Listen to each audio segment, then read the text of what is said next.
Lauren, and this is the Cute Cook in the Kitchen. Today is our burger episode because May is National Burger Month. Yay! It's one of my favorite foods, next to French fries and potatoes, of course. You like my apron? Check it out, check it out. This is from the Cute Cook collection made by Miss Fancy at Fancy That. If you would like to order one of the Cute Cook collection aprons by Miss Fancy for yourself, you need to check out http://missfancies.com. All right, so the first burger we're going to make, I should tell you, all these ideas that I have today for burgers are partially mine, but I also came up with them working with my kids. Not my physical kids, my students. I wanted to get some ideas for things that would be a little bit different from the ordinary, but that would also jazz it up and be kid-friendly. So the first burger we're going to make today is a caprese burger. For your caprese burger, we're going to do it a little bit differently than a standard caprese salad.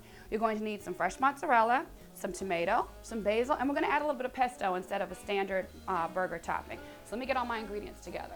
I've made my pesto in advance. To make your pesto, you're going to need several ingredients. I used olive oil from Treasures of Tuscany, courtesy of Lisa Musha. Hi Lisa, thanks for the olive oil, it's delicious. I've already used quite a bit of it. So to make your pesto, you're gonna need 2 cups of basil, half a cup of Parmesan, half a cup of olive oil, about 1/3 of a cup of pine nuts ground up, and 3 cloves of garlic minced and done up really small. I used a mortar and pestle for mine. You can also use a Cuisinart or a food processor to chop up the bits and then mix it all together. I've got my pesto ready, I've got my mozzarella. I'm going to slice up some tomato. Checking on my buns, I was toasting my buns in the oven. Toasty buns. I know one of my kids is gonna love that joke.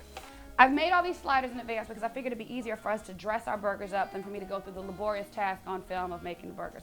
Everybody knows how they like their meat. So I'm gonna tell you what I did for mine. I took about 2 pounds of ground beef, mixed in a little bit of A1, maybe about half a cup of A1, give or take, a dash or so, and some diced up onions and a little bit of minced garlic. I don't add breadcrumbs to mine because I feel like that's unnecessary and it's just a filler that you don't need. All right, so let's get started on this caprese. It was the funniest conversation trying to get all of these burger ideas with my kids. I started off asking them, what is it that you top your burger with? And I got some very interesting ideas initially. One of my students said, I put ranch dressing and orange cheese on it. And I had to clarify with him. I was like, what is orange cheese? Do you mean cheddar? Do you mean American? And he didn't necessarily know the difference. So then I happen to teach in a very multicultural school. So I asked a bunch of the kids about, what kind of stuff is standard for their cultural ethnic background. And we really started to brainstorm and get some really interesting ideas going. So that's part of the way we came up with this. The caprese burger actually started off for us as a pizza burger, but we decided to take it a little bit further. So I've got my little buns. I'm gonna try and make a little bit of a pocket. I don't wanna cut all the way through because I don't want everything to slide off of them. Okay, so now I've got it open. Take a little bit of my pesto for my topping. Spread it on. Ooh, warm pesto. This is gonna be so good. I'm gonna take a couple of my little tomato slices and put those on the bottom. And I've got the basil already washed up. Now instead of just putting this whole basil leaf on, I'm gonna slice it so I have like basil ribbons. If I can slice it without slicing my finger, that would be awesome. Now I'm going to take one of, so little. So I made my buns, my little sliders a little too small for this. I'm gonna put 2 on here just for good measure. Here we go. Aw, look at the little burger.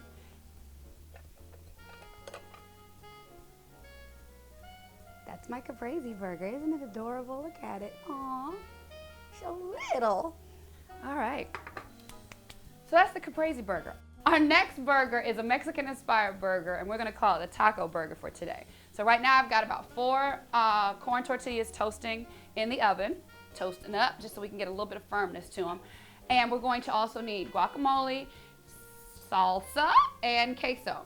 Now, if you want to make your own, if you want to just buy it ready-made, you can do that. I typically buy my salsa ready-made, but I'm going to give you my foolproof guacamole and queso recipes right now.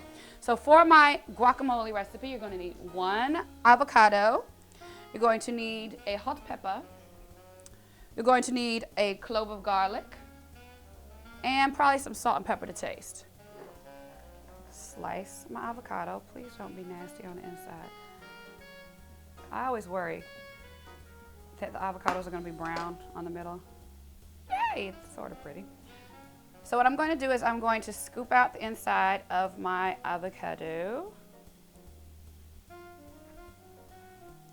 Now, I've seen on cooking shows where they do something fancy where they hack it like that and get the seed out. I did it! Yay! I'm always so proud of myself when I can learn something from TV and copy it. You're going to mush this up. Usually I use a fork to mush it up. You can use a spoon.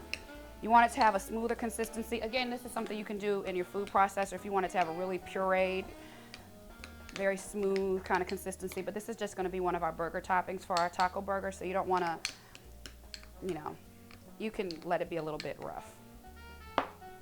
Chop my garlic really finely. Really, really finely. And again, if you don't want to be fancy and use fresh garlic, you can use minced garlic. I love minced garlic. It takes a couple steps out of a lot of things that you need to do when you're in the kitchen cooking. Mix it in, mix it in, mix it in, mix it in, mix it in. Oh, I misspoke. Sorry. You can, if you don't want to use salt and pepper, you can instead use adobo or some Spanish seasoning. I prefer actually to use the adobo. I put the salt out just in case, but I'm going to use the adobo. And I forgot to also mention that you're going to need some cilantro. Ooh. Oh boy, I'm going to chop this faster. My cilantro was already washed. I got everything prepped before you guys got here just so that I could save some time. About a pinch. I know a pinch is not an actual unit of measurement, so let's call this pinch roughly a teaspoon, okay? It's roughly a teaspoon. Let me check on my tortillas because I don't want them to get over toasted. I'll flip them over. This is not me being precious in the least. I use gloves when I chop up hot peppers only because a lot of times the capsaicin, I want to make sure I'm saying that correctly, gets on my fingers, and if you're in a rush in the kitchen, you're moving from one thing to the next, and you get that on your hands, and you accidentally touch something else, you can have a really nasty allergic reaction, or you can really irritate your eyes. So, if you're in a hurry, or if you're just cooking something and you don't, want to possibly cause yourself an allergic reaction or irritate your skin, you can use the gloves when you're chopping up pepper, and then just take them off and throw them out. Drop that in there. And now I'm going to add a little bit of my Spanish seasoning, my adobo. I would say you're probably going to add about a teaspoon to 2 teaspoons in here. So just sprinkle, sprinkle, sprinkle, sprinkle, sprinkle. Mix it all up.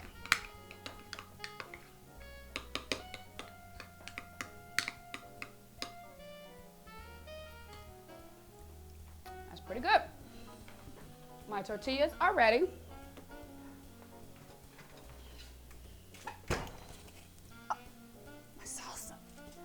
Queso.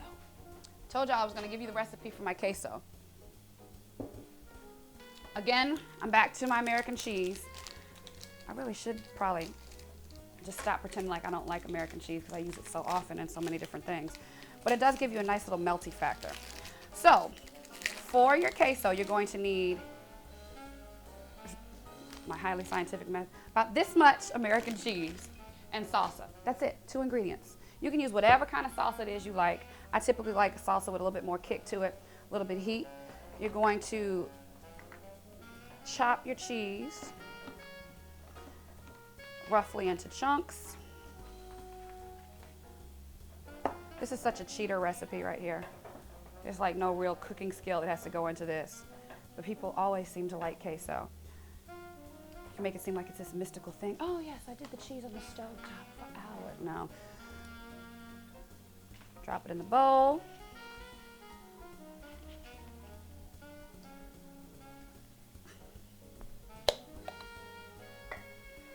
About 2 tablespoons of salsa.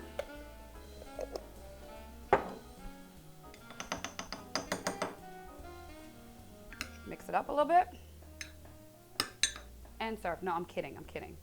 And then you're going to put it in the microwave at medium heat. Look at the magic. Oh, the magic of television. Look how nice that queso came out. So we've got our queso, we've got our guacamole, we've got our toasted tortillas, we've got our already made slider patties. I was about to call them meat patties.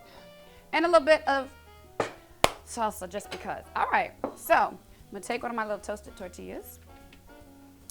I'm going to apply a little bit of, I'll prep it over here to make it prettier.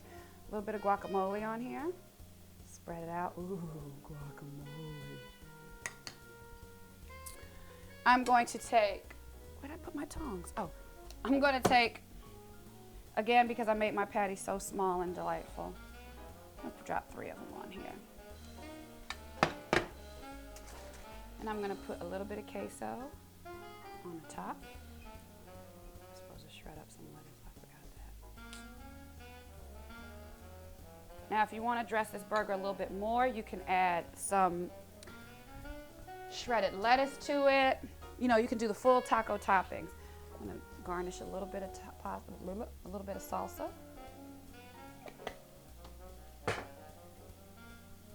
And there you go. Now you have a taco burger. Taco burger. Mmm.